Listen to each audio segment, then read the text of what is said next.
পরিবর্তন news channel, আপনার কণ্ঠ, আপনার পছন্দ। আমি পরিবর্তন নিউজ চ্যানেলের একজন সদস্য। আজ মহিলা দিবসে আমরা আজ কথা বলবো অভয়া এবং পঙ্কজ দত্তের মৃত্যু পর গণ কনভেনশন বিষয়ে।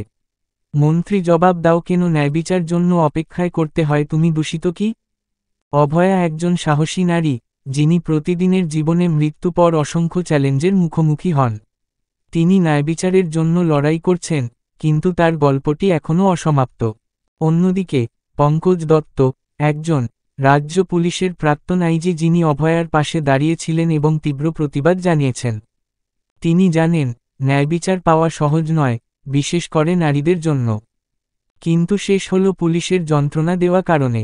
পুলিশ হাতে পুলিশ হত্যা, তার স্মরণে গণ কনভেনশন সভা, উঠল প্রতিবাদ সুর। অভয়া প্রতিবাদী মঞ্চকে পঙ্কজ দত্ত স্ত্রী বিধবা পেনশন দিয়ে আর্থিক সাহায্য করেন। অভয়া মা এবং বাবা একটি পুস্তিকা প্রকাশ করেন। অভয়া একটি ছোট গল্প পঙ্কজ দত্তের দেখানো হয়েছে। এই গণ কনভেনশন উপস্থিত ছিলেন রাজনীতিবিদ, সামাজিক সংস্থা, ন্যায়বিচার সংস্থা, প্রতিবাদী, আন্দোলনকারী, আইনজীবীরা। প্রতিবাদী হাতে বাংলা নিজের মেয়েকে চায়, প্রতিবাদী কিনা যায় না। পশ্চিমবঙ্গ পুলিশ মন্ত্রী ও স্বাস্থ্যমন্ত্রীকে নিন্দা এবং ধিক্কার জানানো হয়েছে। দূষিত মন্ত্রী বলা হয়েছে। আজ মহিলা দিবসে আমরা তাদের সংগ্রাম ও সাহসকে সম্মান জানাই। অভয়া এবং পঙ্কজ দত্তের গল্প আমাদের মনে করিয়ে দেয়, ন্যায়বিচারের জন্য অপেক্ষা করা কতটা গুরুত্বপূর্ণ। এটি শুধুমাত্র তাদের গল্প নয়, এটি প্রতিটি নারীর ন্যায়বিচার এবং প্রতিবাদী গল্প। আমাদের সকলের উচিত তাদের পাশে দাঁড়ানো এবং তাদের সমর্থন করা। আসুন আমরা একসঙ্গে এই ন্যায়ের জন্য লড়াই করি, যাতে অভয়া এবং পঙ্কজ দত্তের মতো আরও নারীরা তাদের অধিকার পায়। আমাদের ভিডিও দেখার জন্য ধন্যবাদ। আমাদের চ্যানেলটি সাবস্ক্রাইব করতে ভুলবেন না। এই মানবিক সোসাইটির সামনে হঠাৎ তিনি শুনতে পেলেন আর তিনি বলছেন যে না, তোমাকে যেতে হবে, কারণ তোমার চাকরিটা ইনসিকিউর। আমি তো রিজাইন করে গেছি, আমাকে যাবার হলো, কিন্তু তোমার চাকরিটা ইনসিকিউর হয়ে যাবে তুমি যদি অবহেলা করো। আমরা এখন অবস্থায় নিয়েছিলাম, তার জন্য তার আমৃত্যু একটা সিকিউরিটি থাকে। হঠাৎ করে অপমানজনক ভাবে তাকে কিছু না জানিয়ে তুলে নেওয়া হলো। তিনি 20 দিন কিচ্ছু করেনি। তখন আমরা কয়েকজন, বিশেষ করে আমি বলেছিলাম যে দেখি না কি বলে, চুপ গেছে জায়গাটা। তিনি আগামী মেয়ে ফিরে পেলেন তার সিকিউরিটি, কিন্তু পুরোটা ছেড়ে দিতে দেওয়া যে কারণ আমি শাসক চেষ্টা করে যে দিয়েছি যখন তোমাকে বাধ্য হয়ে, তখন তোমাকে একটু তার মূল তথ্য প্রমাণ লোপাট করতে 14ই আগস্ট কলকাতা পুলিশ কমিশনারের উপস্থিতিতে চলে আরজি কর হাসপাতালে ভাঙচুর। প্রাকৃতিক দুর্যোগ উপেক্ষা করে খোলা আকাশের নিচে চলে জুনিয়র ডাক্তারদের জান কবুল আন্দোলন। সরকারের দুঃশাসনের বিরুদ্ধে পুলিশ কমিশনারকে প্রতীকী সিদ্ধান্ত। জুনিয়র ডাক্তারদের তীব্র আন্দোলনের মশাল ধরে এগিয়ে নিয়ে যান সিনিয়র ডাক্তাররা। সাথে নাগরিক আন্দোলনের মতো ছিল জগন্নাথ মা বাবা। কখনো তারা রাস্তায় নামেন, কখনো বিচারালয়ের দ্বারস্থ হন। দুর্দমনীয় জেল ও প্রতিবাদ কর্মসূচির দ্বারা সরকারের উপর চাপ সৃষ্টি করে অভয়ার বিচার প্রক্রিয়া সুপ্রিম কোর্ট থেকে কলকাতা হাই প্রাক্তন আইজি পঙ্কজ দত্ত 3 দশকের বেশি সততা, ন্যায়, নিষ্ঠা, নিরপেক্ষতার সঙ্গে জনগণের সেবা করে সর্বশেষ শাসকের রক্তচক্ষু উপেক্ষা করে ফলস্বরূপ কেড়ে নেওয়া হয় তার ব্যক্তিগত সুরক্ষা ব্যবস্থা। পরে অবশ্য মহামান্য কলকাতা হাইকোর্টের আদালতের প্রধান বিচারপতি ডিভিশন বেঞ্চে তিনি জয়লাভ করেন। প্রেসিডেন্সি বিশ্ববিদ্যালয়ের বিরোধী হলে এই ঘটনার 17 দিনের মাথায় তিনি জ্ঞান হারান।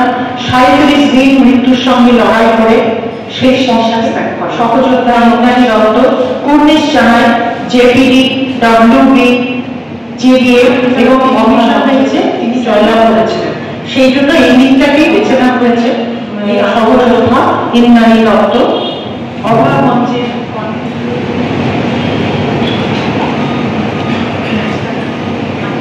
উড়িয়ে দিন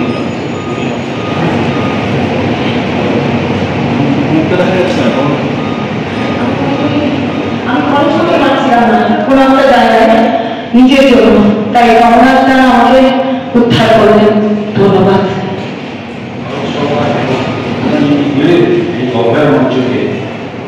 তাতে একটা কথাই আমাদের প্রথমেই বলতে হবে যে আমরা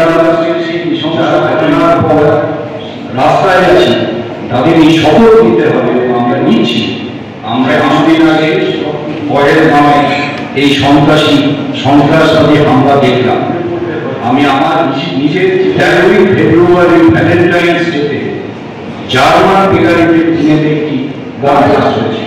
এই বঙ্গ সাহিত্য সম্মেলনে সভাপতি শিশুত সামন্ত এবং সম্পাদক গোপাল চন্দ্র বিজেন্দ্র বৈদ্য এই কবিতার প্রতি অভয়ার মা এবং বাবার হাতে কবিতায় লেখা হয়েছে।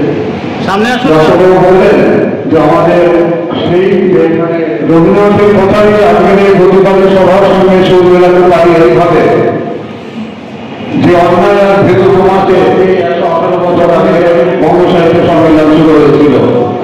অথচ জীবনের প্রতিটি স্তরে এই অক্ষমতা তার নামে আমরা রোগী প্রকাশ করব। শুধু একটাই জিনিস জানবেন, তার একটা ভয়েস অবসাদ তৈরি করে এরকম ব্যর্থ হতে পারে না। আপনাদের আমরা যদি চেষ্টা করি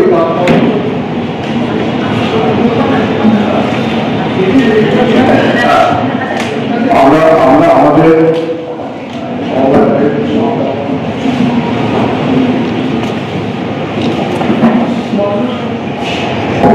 অভয় নামের বইটি এবং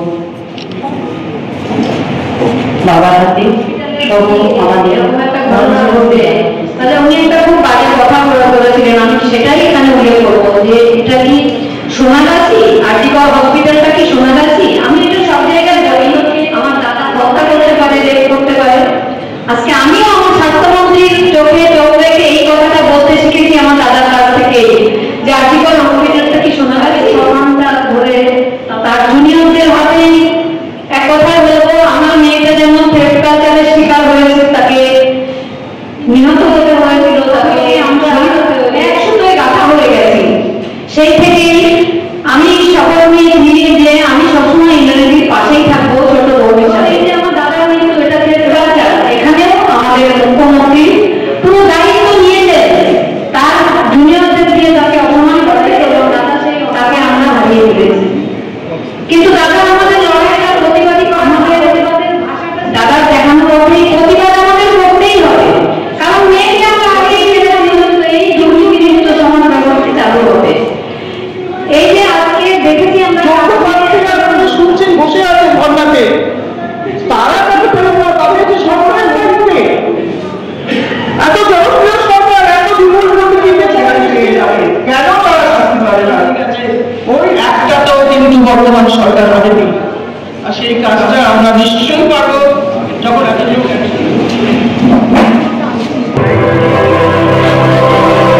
সেই শাহজাহানের ঘেষিত বাহিনী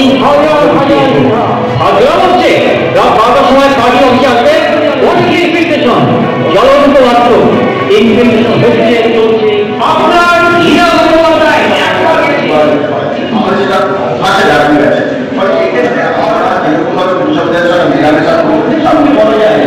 জীবনের ক্ষমতার বিরুদ্ধে সত্যি কথা ঠিক 2 দিন আগে পালন করে এসেছি। যে কোনো দিনের পড়াশোনা সবাই যখন যেতাম, যে কোনো টেলিভিশন চ্যানেলে বা যে কোনো অনুষ্ঠান